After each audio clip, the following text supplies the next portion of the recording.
बिस्मिल्लाहिर्रहमानिर्रहीम। अस्सलाम वालेकुम। मुझे उम्मीद है कि मेरी तमाम यूट्यूब फैमिली ठीक होगी और अल्लाह पाक की हिफ़ाज़त में होगी।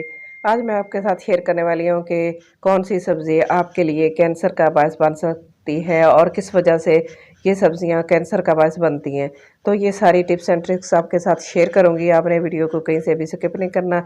आपने वीडियो को एंड तक लाज़मी देखना है। वीडियो शुरू करने से पहले आपसे छोटी सी रिक्वेस्ट होती है, प्लीज़ चैनल पर जो नए हैं चैनल को सब्सक्राइब कर लें, बेल आइकन को भी प्रेस कर लें ताकि मेरी आने वाली इस तरह की हर नई वीडियो का नोटिफिकेशन सबसे पहले आप तक पहुंच सके, ताकि आपको कुछ सीखने को भी मिले और आपके लिए अच्छा भी हो। तो देखिए, जैसे भी हम कोई चीज़ लेके आते हैं ना, सब्जियां, चिकन या कोई, तो शॉपर में होती हैं वो सारी चीज़ें हम इस तरह ला के काउंटर पे रख लेते हैं।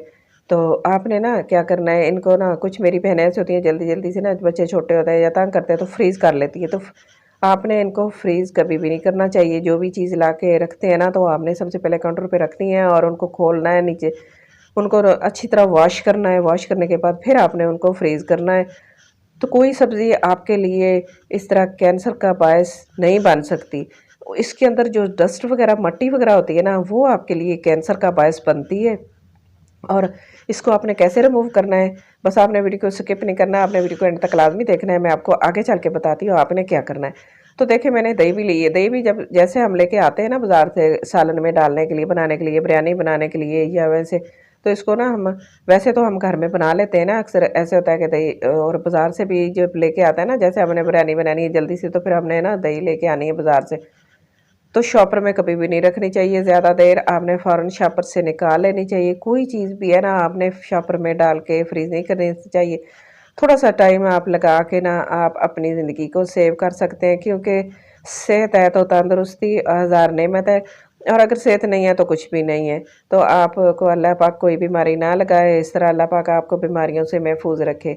तो बस आपने थोड़ा-सा काम करना है इस तरह ना। सबसे पहले हमने पानी लिया है, नमक डाल लेते हैं इसके अंदर, एक बाउल के अंदर, और हम अपनी सब्जियों को कैंसर से बचाने का काम करेंगे। कैसे करेंगे वो आपको बताती हूँ। देखिए, इस तरह ना, हमने जो भी सब्जियाँ लेके आए शॉपर से निकालनी है, पानी में डिप करनी है, क्योंकि इनके ऊपर बहुत ज़्यादा जरासीम वगैरह लगे होते हैं। बाहर जो मंडी में पड़ी होती है ना नीचे, तो इसके ऊपर डस्ट वगैरह इतनी होती है। और फिर इनके अंदर ना स्प्रे जब करते हैं, बहुत ही जहरीली स्प्रे होती है कीड़े वगैरह मारने के लिए, और खाद वगैरह डालते हैं, तो फिर ये ना नुकसान का बायस बनती है, और यही चीज़ें जो होती है ना, वो कैंसर का बायस बनती है। तो आपने बस सारी सब्जियां जो है ना, वो इस तरह पानी में डिप करनी है, नमक डाल के। पानी में डिप करके आपने तकरीबन आधे घंटे के लिए इनको रख देना है इस तरह। तो मैं ना काउंटर पे रख के कर रही हूँ, तो मेरे पास बाउल छोटा है, इसके अंदर थोड़ा सा पानी आया है, तो मैं आपको दिखाने के लिए इस तरह बता रही हूँ। तो जब आपने करना है ना, तो बड़े बाउल के अंदर पानी डालना है और डाल के रख देना है, ताकि फुल पानी में इस तरह ऊपर तक पानी आए, और हमारी सब्जियां जो है ना, वो अच्छे से वॉश हो जाएं, पानी में डिप हो जाएं, और गली सड़ी सब्जियां अंदर से जो पत्ते वगैरह होते हैं ना, वो हम निकालते जाएंगे। इनको साफ़ कर लेंगे, साथ साथ हमने ना इनको साफ़ करना है, क्योंकि ये ना धनिया वगैरह के अंदर या मिर्चों की डंडियाँ वगैरह जो होती है ना, वही ज़्यादा ख़राब होती हैं। धनिया और पुदीना होता है इसके अंदर, पत्ते वगैरह इनके गले सड़े होते हैं, वो भी हम रिमूव कर देंगे, क्योंकि यही चीज़ें आगे आगे सारी सब्जियों को ख़राब करेंगी और हमारे लिए मुज़र सेहत बन जाएगी। तो हमने अपनी सेहत का ख़ास तौर पर ख्याल रखना है। तो मेरी प्यारी प्यारी बहनें, थोड़ा सा टाइम निकाल के अपनी चीज़ों को इस तरह साफ़ करके रखेंगी ना, तो बहुत ही अच्छा लगेगा आपको, अपने बच्चों की खातर, अपने घर वालों की खातर, अपने प्यारों के लिए। तो इस तरह ज़रूर कीजिएगा। तो देखिए, इस तरह ना पानी के अंदर डिप करके ना हम सब्जियों को निकालेंगे, तो इसके अंदर से ना अच्छी खासी मिट्टी रिमूव हो जाएगी। और जब पानी के अंदर इस तरह डिप करके रखेंगे ना, तो ऊपर से जो भी चीज़ लगी होती है ना, खुश्क हो जाती है, वो भी अच्छे से नरम हो जाएगी और फिर अच्छे से साफ़ हो जाएगी। तो इस तरह मसल मसल कर हमने इसको साफ़ करना है, ऊपर से मिट्टी डस्ट वगैरह को रिमूव करना है। सारे जरासीमों को इस तरह साफ़ कर देंगे हम। अच्छा, लेमन भी इसी तरह साफ़ कर लेंगे, और सारी चीज़ें निकाल के। ये अभी साफ़ नहीं हुई, अभी मैंने ना इनको टैप के नीचे धोना है खुले पानी में। तो देखें, टैप के नीचे मैं धो के बास्केट में रख ली है, खुश्क होने के लिए, पानी इनका ड्राई हो जाएगा, सारी सब्जियां वगैरह मैंने रख ली हैं।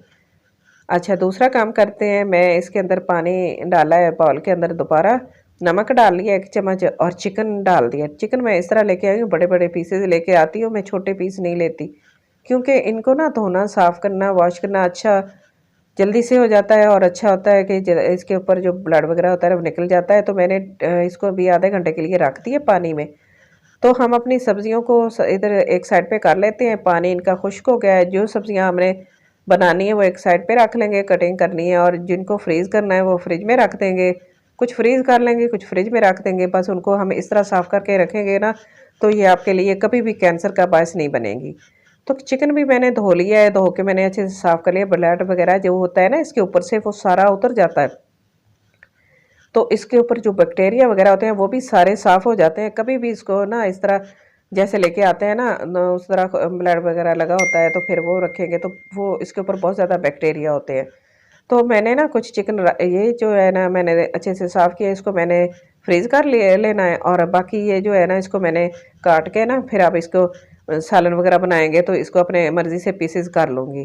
तो मैं इसी तरह लेके आती हूँ, जब भी लाती हूँ ना तो मैं इसके बड़े बड़े पीसेस लाती हूँ। इसको साफ़ करना जल्दी ही साफ़ हो जाता है, और इसके ऊपर ब्लड वगैरह जो होता है ना रिमूव हो जाता है। तो फिर इसको ना बाद में इसकी अपनी मर्ज़ी से इसकी कटिंग कर लेते हैं। तो इस तरह ना करके इसको एक साइड पे रखेंगे पकाने के लिए। बाकी चीज़ें भी मैं इसी तरह सेव करके जो रखी थी ना मैं उनको काट लिया है। तो इस तरह काउंटर पे रखनी चाहिए, बच्चियों को भी ये आदत होनी चाहिए। तो मुझे तो अच्छा लगता है, मैं इसी तरह सारी चीज़ों को ना इकट्ठा करके रख लेती हूँ। सारी चीज़ें कंप्लीट हो जाती हैं, फिर उसके बाद मेरा काम होता है कि मैं ना फ्लेम ऑन करके ना फिर मैं उसको खाने को बनाती हूँ, ताकि हमारा एक ही साइड पे ध्यान रहे, दो साइड पे ध्यान ना हो, ताकि हमारी चीज़ें ना जल जाए। जब हम साथ साथ कटिंग करेंगे ना तो फिर हमारी चीज़ें ना जलने का डर होता है कि एक चीज़ डाल दी दूसरी कटिंग की तो काफ़ी टाइम लग जाता है, झंझट बहुत ज़्यादा बनता है, तो हमें मुश्किल होती है। तो ये अच्छी आदत है, अच्छी हैबिट है, अच्छी ये बच्चियों को जब शुरू से भी इस तरह होती है ना, जब माएँ करती हैं तो ज़रूर ही बच्चे उनको देख के ज़रूर अप्लाई करते हैं अपनी माँ की जो अच्छी आदत होती है ना, तो इस तरह ज़रूर करना चाहिए। बच्चियों को भी ये आदत डालनी चाहिए। ना बाज़ार से चीज़ें लाके फ्रिज में कभी भी नहीं शॉपर में रखनी चाहिए, उनको साफ़ करना चाहिए। तो फिर सब्जियाँ आपके लिए कैंसर का बायस नहीं बनती, कोई सब्ज़ी भी आपके लिए कैंसर का बायस नहीं बन सकती जब तक आप उसको साफ़ करके रखेंगे। बस ये अगला स्टेप जो होता है वो इस तरह होता है कि आपने इसको पकाना है। तो बस आज की मेरी छोटी-सी वीडियो आपको अच्छी लगी तो प्लीज़ लाइक करना, शेयर करना, सब्सक्राइब करना अपना और अपने घर वालों का बहुत सारा ख़्याल रखना, और मुझे अपनी दुआ में ज़रूर याद रखना, और मुझे कमेंट बॉक्स में बताना कि आज की मेरी वीडियो आपको कैसी लगी। मुझे आपके कमेंट का इंतज़ार रहेगा। Thanks for watching. अल्लाह हाफ़िज़।